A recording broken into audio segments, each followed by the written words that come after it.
Sophie de Wessex a été accompagnée par une escorte pour son déplacement du 10 mai dernier. Une moto de l'escorte a heurté une femme de 81 ans, catapultée à 40 pieds de l'autre côté de la route. La victime de la moto, membre de l'escorte de Sophie de Wessex, vient de mourir. Le mercredi 10 mai, un policier en moto assurant l'escorte de Sophie Wessex percute une femme âgée de 81 ans.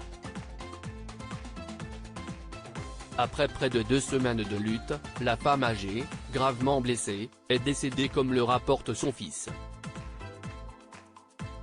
Hélène Holland, rappelle le Mirror du 24 mai, avait été projetée à 40 pieds de l'autre côté de la route après que la moto l'ait heurtée, selon un témoin oculaire. La femme âgée de 81 ans était sur l'itinéraire sûr d'un passage pour piétons, déclare son fils Martin au BBC. Selon les informations de la police, Hélène Holland a été heurtée à l'intersection de West Cromwell Road et de Warwick Road à Earl's Court, dans l'ouest de Londres. D'après le porte-parole de la police, les ambulanciers du London Ambulance Service et du London Air Ambulance sont intervenus sur place. Hélène a été transportée à l'hôpital dans un état critique.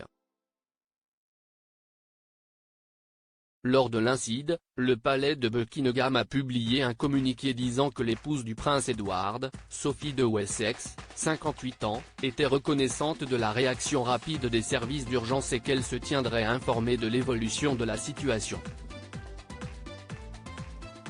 Sophie de Wessex, la victime, a subi des dommages irréversibles. Hélène Holland s'était battue pour sa vie pendant près de 2 semaines. Mais des dommages irréversibles au cerveau ont finalement mis fin à son combat, raconte son fils au BBC. La quinquagénaire, heurtée par une moto escortant la duchesse d'Édimbourg dans un passage piéton, a subi de multiples fractures et des lésions internes massives, précise son fils Martin. L'enquête sur cet incident impliquant l'escorte de Sophie de Wessex est entre les mains de l'Office indépendant pour la conduite de la police ou OIPC, précise le Mirror.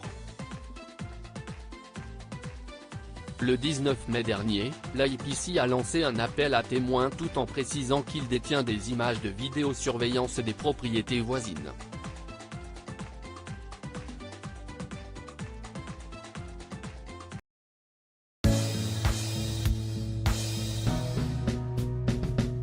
But there's all times through the rough times I think